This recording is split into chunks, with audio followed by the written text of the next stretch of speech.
大家好，歡迎翻到嚟藍骨子故事頻道。今日咧，我哋就會繼續講呢一本《夜谷賓館摺枝夾公仔》。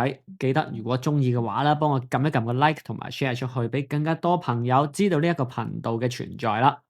我哋事不宜遲，故事開始。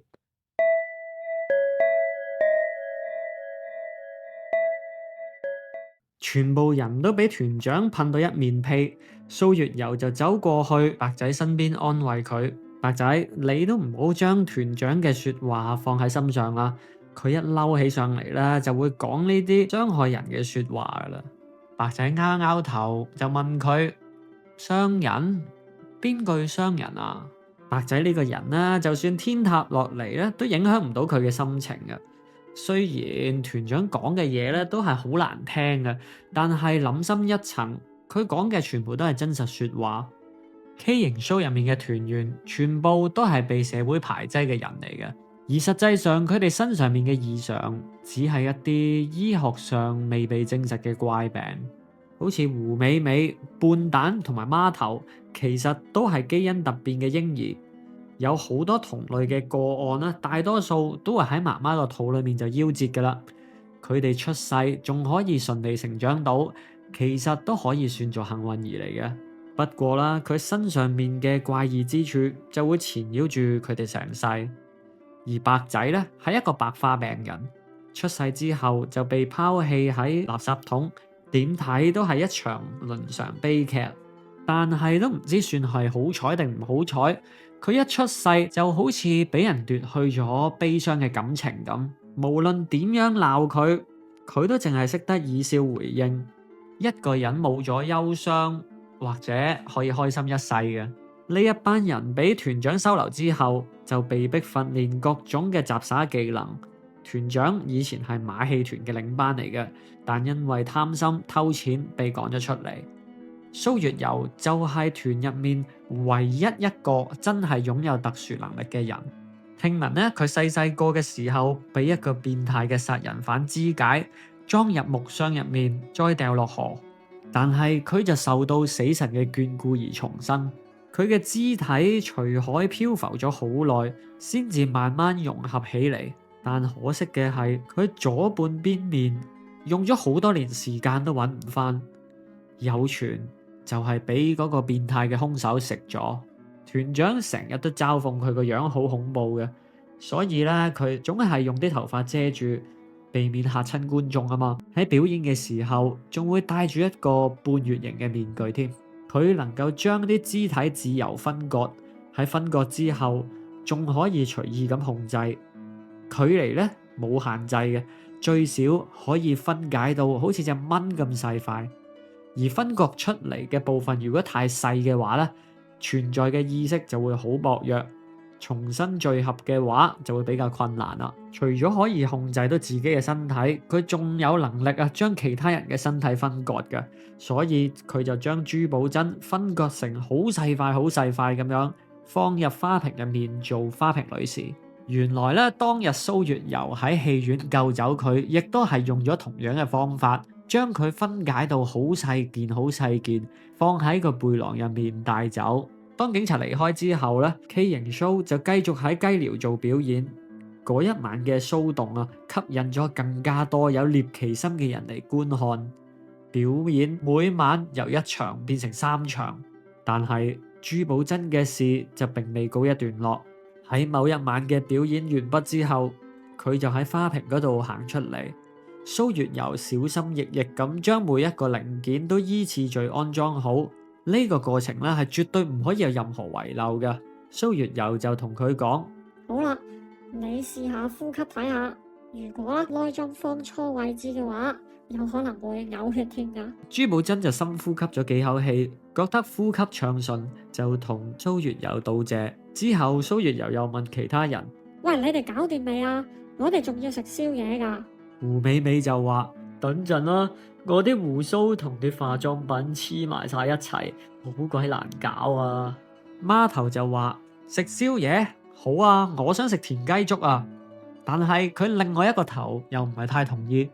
食乜鬼嘢田雞粥啊？梗係食艇仔粥啦！啲田雞咁鬼核突，青蛙嚟噶，點食得落肚噶？蘇月游冇理到佢兩個喺度鬧交，就話咁好啦，我同朱寶珍落去攞位先啦。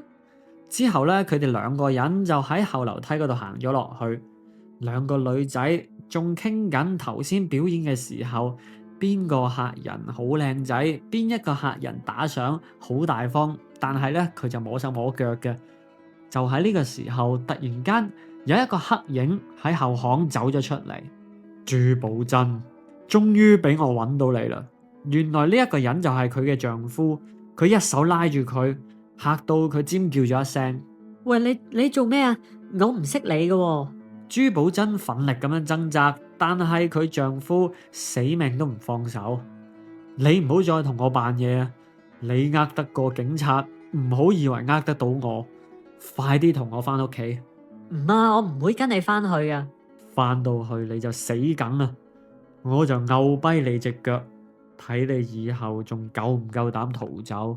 唔理朱寶珍點樣掙扎，都冇辦法掙脫開佢丈夫。佢丈夫想強行將朱寶珍帶走，無論佢點樣尖叫，點樣嗌救命，啲途人都好似睇戲食花生咁，完全冇理到佢。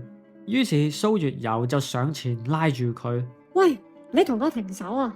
就係你呢個女人將佢帶走啦，係嘛？如果你再唔放手，我就報警啊！喺呢個時候，丈夫嬲起上嚟，一巴掌就刮咗落蘇月游嗰度。你個死八婆！人哋嘅家事，你唔好喺度多管閒事。喂，你黐線噶，唔好喐手打我朋友啊！呢件事同佢哋無關噶，至多我跟你走啦。你班女人就係抵打噶啦！你以為佢當你係朋友？佢哋利用你嚟賺錢，賣你去做雞咋？丈夫講到一半，突然間停咗落嚟，佢好驚訝咁望住俾佢打咗一巴，坐咗喺地下嘅蘇月游。佢見到本身被頭髮遮住嘅嗰半塊面，就好似缺咗一塊嘅拼圖咁，冇傷口，又冇血，又冇骨骼，淨係好似俾油漆塗鴉咗咁，黑咗一片。蘇月游企翻起身同佢講：我個樣係咪好恐怖？如果你都想變成我咁樣，我可以幫你啊！佢向住丈夫攤開雙手，佢掌心竟然有3隻斷咗嘅手指。原來頭先丈夫喺掌摑佢嘅時候，蘇月游就喺一瞬間用咗佢嘅能力整斷咗佢3隻手指。丈夫覺得難以置信，舉起手一睇，發現自己隻手竟然得翻拇指同埋尾指，就好似一隻營養不良嘅蟹鉗咁樣。但係更奇怪嘅係，傷口完全冇痛楚，亦都冇流血，同蘇月游塊面一樣，只係被塗黑咗。而喺呢個時候，其他團員可能聽到佢哋嘅叫聲而走咗出嚟。月游，頭先係咪你嗌救命啊？笨蛋就指住佢話：我認得佢啊！佢係嗰個報警嘅男人啊！丈夫見到勢色唔對路，終於都將朱寶珍放開。你哋成班都係怪物啊！你啊，繼續黐住佢哋啦！你啊，遲早都會變畸形啊！